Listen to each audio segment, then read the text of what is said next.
My name is Hannah Mercer. I was 32, an elementary school teacher, and I had married Logan Pierce less than 24 hours earlier. Sunlight filled our bedroom. Logan was still asleep beside me, one arm thrown carelessly across the sheets, breathing slow and calm. He looked peaceful, like a man with nothing to hide. I slipped out of bed quietly, made tea, and cut a small piece of leftover wedding cake. I remember smiling to myself, thinking how strange it felt to call someone my husband. Then my phone rang. An unknown number.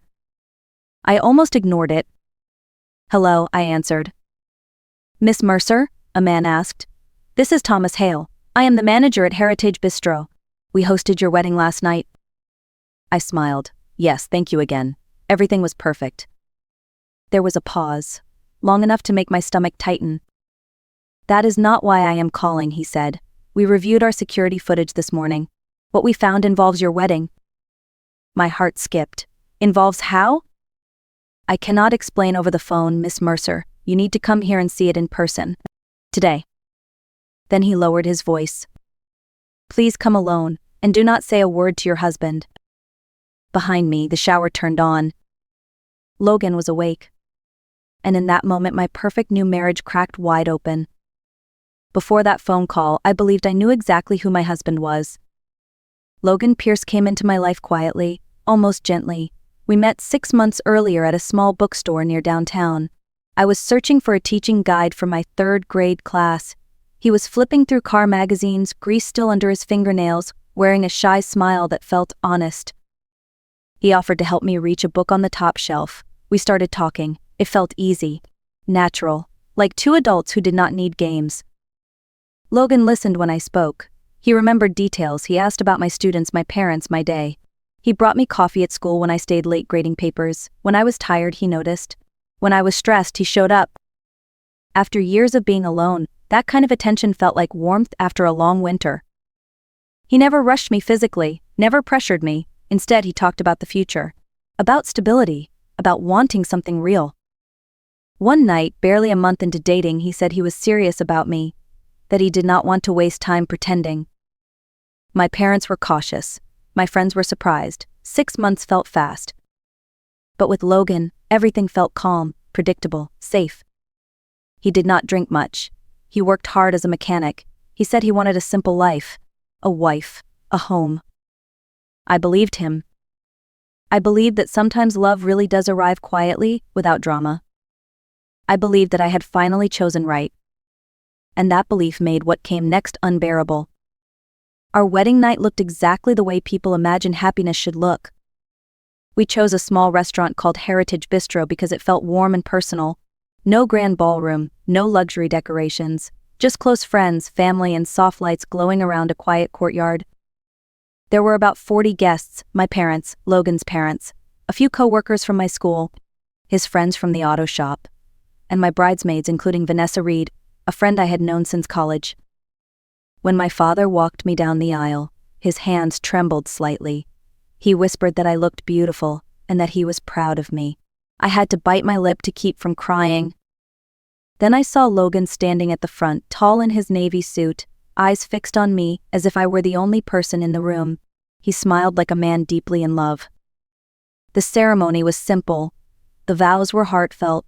When he slid the ring onto my finger, he squeezed my hand and whispered that he would always protect me. During our first dance, he pulled me close and told me he was the happiest man alive. People recorded us on their phones. Someone wiped away tears. It felt like a moment meant to last forever. But there were small things I ignored. Vanessa laughed too loudly. She touched Logan's arm when she spoke to him. At one point, she wrapped her arms around his shoulders and joked that he was lucky to have me. I noticed it, but I brushed it off. Vanessa had always been that way, confident, physical, comfortable with attention. I told myself I was being silly. I was a bride. Emotional, tired. Later, when I danced with my father, Logan stepped away for a while. He said he needed to take a work call outside. I did not question it. Why would I? That night, surrounded by smiles and music, I believed I was the luckiest woman in the room. I did not know that while we celebrated love, something ugly was already hiding in the shadows. The apartment we came home to that night was mine. A modest 2-bedroom condo on the 4th floor of a brick building near downtown. Nothing fancy, but it was warm, paid off, and filled with memories. I inherited it from my grandmother 3 years earlier. She had worked her entire life as a bookkeeper, careful with every dollar. Before she passed, she made me promise never to sell it. "This place is your safety," she told me. "No matter what happens, you will always have a roof over your head." I kept that promise.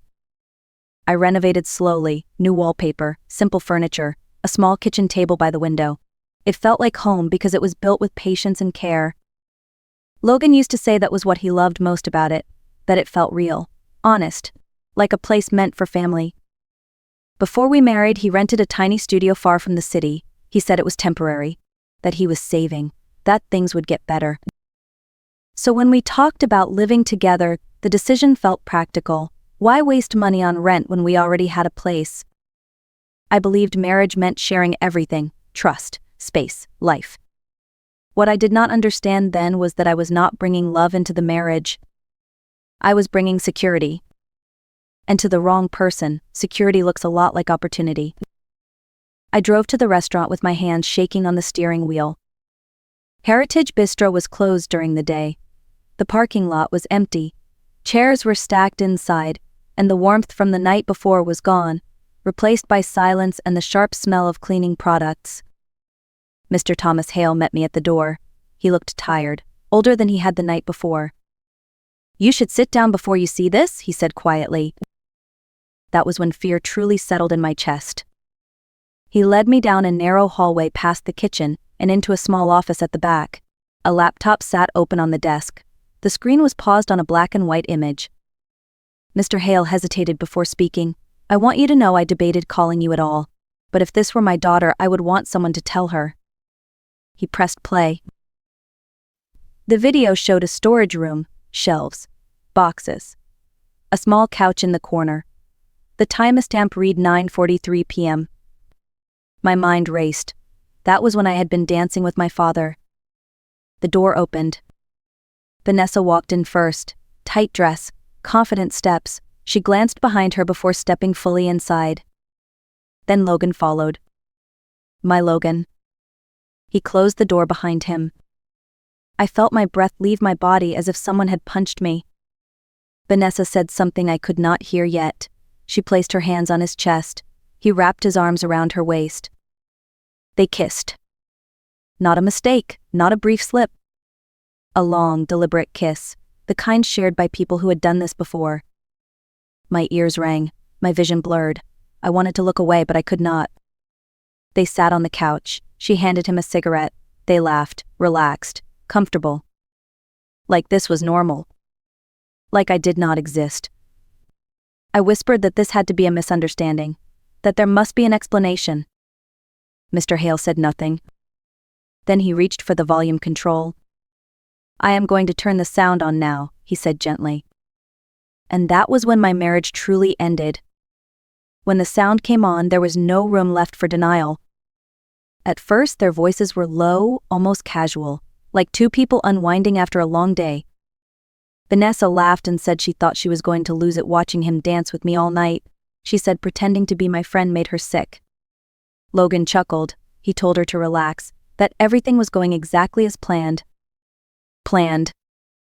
That word echoed in my head. Vanessa asked how much longer they had to keep up the act, when he was finally going to divorce me. Logan answered calmly, like he was explaining a simple schedule. He said first I would sign the condo over to him, that he had already started planting the idea, joint ownership, equality in marriage, words he knew I believed in. He laughed and called me trusting, said I would walk into the county office myself within weeks. My hands clenched so hard my nails dug into my palms. Vanessa asked what would happen after the divorce. Logan said the condo would stay his, that they would sell it, buy something better, live off the rest. Then he said the sentence that broke something deep inside me. He said marrying a teacher was easy, that I was lonely, predictable, grateful for attention. He said I was boring. They laughed together. They talked about children like an inconvenience, about my life like it was a problem to be solved. I realized then that none of it was real, not the bookstore meeting, not the late-night talks, not the vows. I was never his wife. I was his plan. When the video ended, the room was silent. I sat there staring at the screen, feeling something shift inside me. The tears stopped. In their place came something colder. Clearer. I did not scream. I did not beg. I understood one thing with terrifying certainty. They thought I was weak. And they were wrong. I left the restaurant without knowing how my body was still moving. The flash drive felt heavy in my pocket, like it carried more than just a video. It carried the truth, and the truth burned. I did not go home. I drove to my parents' apartment instead, the place where I had grown up, the place that had always been safe. My mother opened the door and knew something was wrong before I said a word. My father stood up the moment he saw my face. When I showed them the recording, my mother cried. My father went silent. His hands shook with anger. He said he wanted to confront Logan immediately, to drag him out and make him pay. I stopped him. If I faced Logan now, I knew what would happen. He would lie. He would cry. He would apologize and promise to change. Men like him always have words ready. And for a brief moment I might doubt myself. I would not give him that chance. That night, sitting at my parents' kitchen table, something inside me settled. The pain was still there, but it was no longer in control. I realized I did not want a private apology. I wanted the truth in the open. I wanted Logan and Vanessa to feel what I had felt, exposed, powerless, seen for who they truly were. That was when the plan formed. Quietly, carefully. I was done being the woman people underestimated. And this time I would not stay silent. The plan was simple. That was what made it work. People sometimes host a second celebration after a wedding. A casual night. A chance for everyone to relax. No one would find it strange.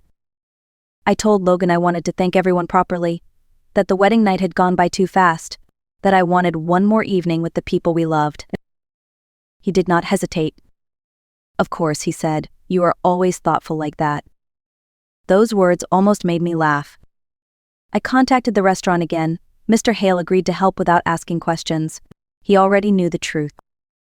We booked the same room, the same tables, a light buffet, drinks, nothing excessive, just enough to gather everyone in one place. Then I started calling the guests. Friends, family, co-workers, Logan's parents, his friends from the shop. Everyone sounded happy to be invited. Vanessa was especially enthusiastic. She joked that I was spoiling everyone, that I was the perfect wife. I smiled while she spoke. Logan never suspected a thing. He kissed my cheek, made weekend plans, talked about our future like it was still real. I watched him carefully during those days, the ease of his lies, the comfort of his deception. And I understood something important. If I had confronted him privately, he would have twisted the story. But this time there would be no room to hide. By the time Saturday arrived, everything was ready. All I had to do was show up. And let the truth speak for itself. The restaurant filled faster than I expected.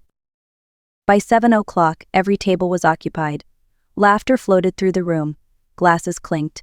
People congratulated us again, smiling as if nothing in the world was wrong.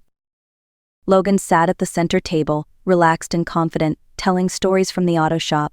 Vanessa arrived late, dressed to be noticed, and slipped into a chair beside him like she belonged there.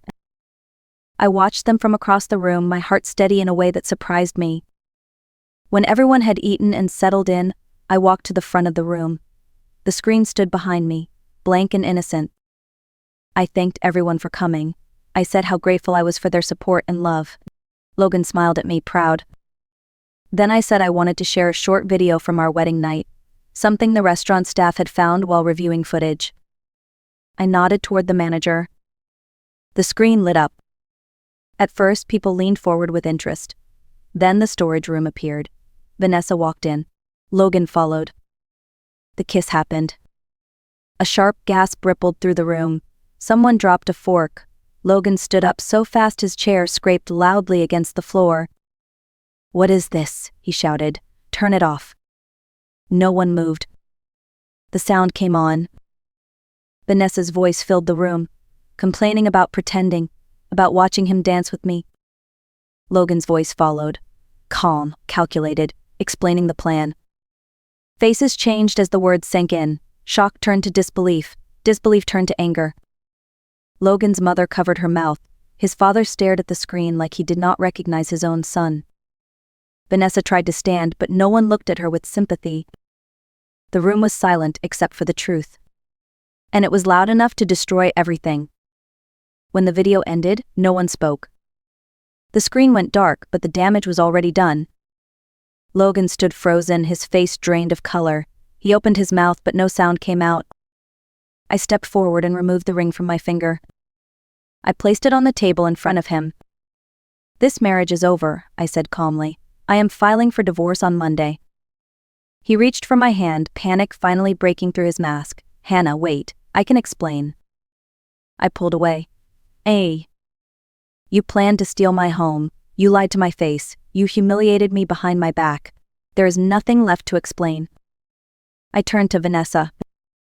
"You were my friend, you stood beside me at my wedding, and you laughed while you planned to destroy my life?"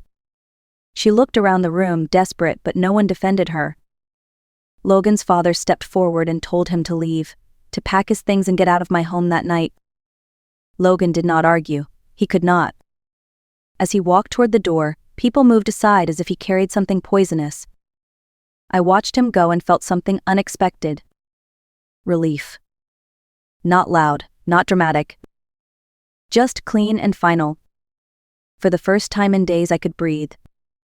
Logan was gone before midnight. When I returned to the condo with my parents, his shoes were missing. His clothes were gone from the closet. The bathroom shelf was empty. It felt strange how quickly someone could erase himself from a life he had claimed to want forever. The next few days passed in a blur. I stayed with my parents for a while. They did not ask many questions. They did not push advice. They simply stayed close. On Monday morning, I went to work. My students ran toward me like they always did, eager to show me drawings and spelling tests. Their voices filled the classroom, grounding me in something real and honest. Life did not stop because my marriage had ended. Logan did not fight the divorce. He signed the papers without a word. The condo remained mine, just as it had always been. Friends checked in. Some apologized for not seeing the signs. Others simply listened. At night, the apartment was quiet, too quiet at first. But slowly, the silence stopped feeling lonely. It began to feel peaceful. I realized something important during those weeks. The hardest part was not losing a husband. It was losing the illusion I had trusted. And once that illusion was gone, everything else became lighter. Time did not erase what happened, but it changed how it lived inside me. I learned that kindness without boundaries invites the wrong people. I learned that being calm does not mean being weak, and I learned that silence is only powerful when it is chosen. For a long time I believed strength had to be loud, that standing up for yourself meant yelling or fighting back. I was wrong. Strength can be quiet, it can be patient, it can wait until the truth has nowhere left to hide. Logan thought my trust made me easy to use. Vanessa thought my kindness made me blind. What they did not understand was that I was watching, learning, deciding. I did not need revenge fueled by rage. I needed honesty placed in the open. That truth protected my home, my future, my sense of self. If you are listening to this and you feel underestimated or dismissed, remember this. Being underestimated gives you time. And time gives you power. Today I live alone again, and for the first time in a long while that feels right. My home is still mine. My life is quieter, more intentional, more honest. I am not bitter, I am not angry, I am simply awake. What happened to me did not break me, it clarified me. If this story reached you, maybe it is because you needed to hear it. Maybe you are questioning someone, or doubting yourself, or standing at the edge of a decision you are afraid to make.